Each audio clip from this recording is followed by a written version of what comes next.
Hi everyone, my name is Courtney and this is my first ever YouTube video, so I do apologise if I kind of ramble on etc. etc.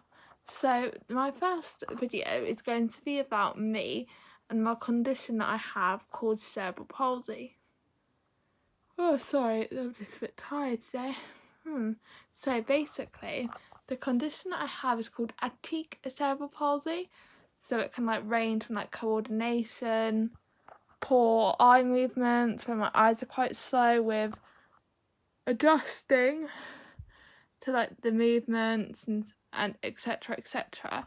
So my first experience with cerebral palsy would have to have been around early 2001 or 2002, where I was basically labelled by the medical professionals as a lazy baby because I wasn't hitting the milestones that everyone said that I would be hitting. So it wasn't diagnosed in my mother's pregnancy because it's the least diagnosed type when I was doing my research before I made this video. So basically around 6 months, when I was 6 months old, I wasn't hitting the milestones I should have been, etc. I was then referred to the doctors after constant pestering by my mother because she knew that something wasn't right with me, etc.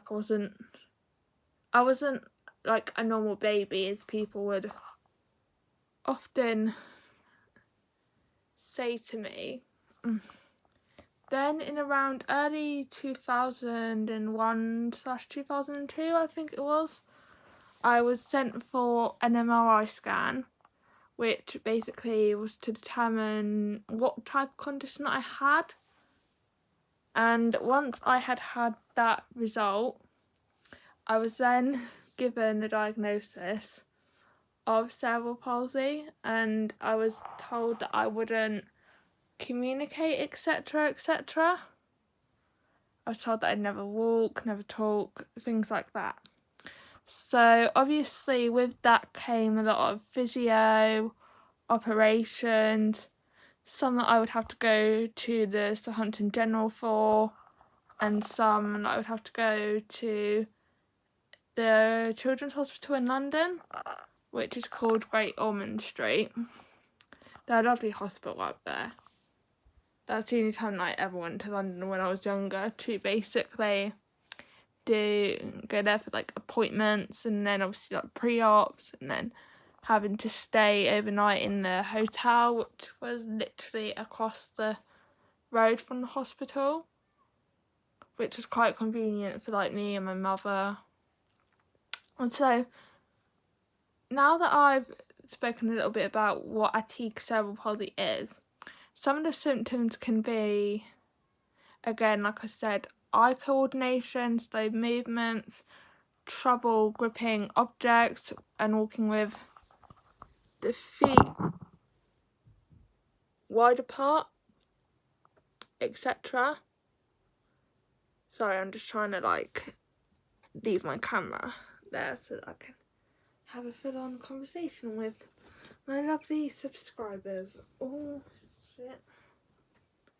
So now I want to talk about something which has bothered me for a very, very long time when I was in school, and that was the kind of the bullying that I would face because I walked like a penguin. I also had trouble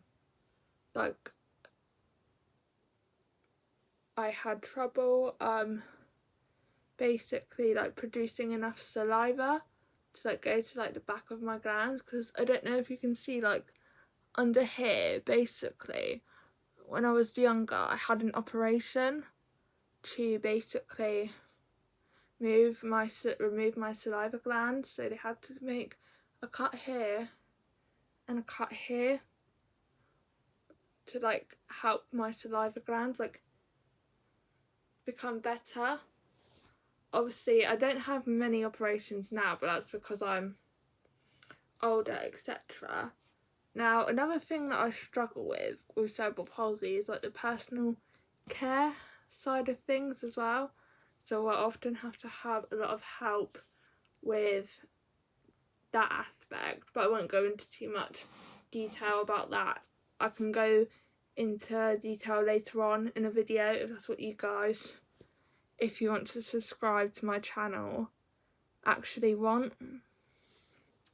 So now I want to talk about my third birthday. Now I know a lot of you are probably thinking, oh, why is she talking about her third birthday, etc, etc.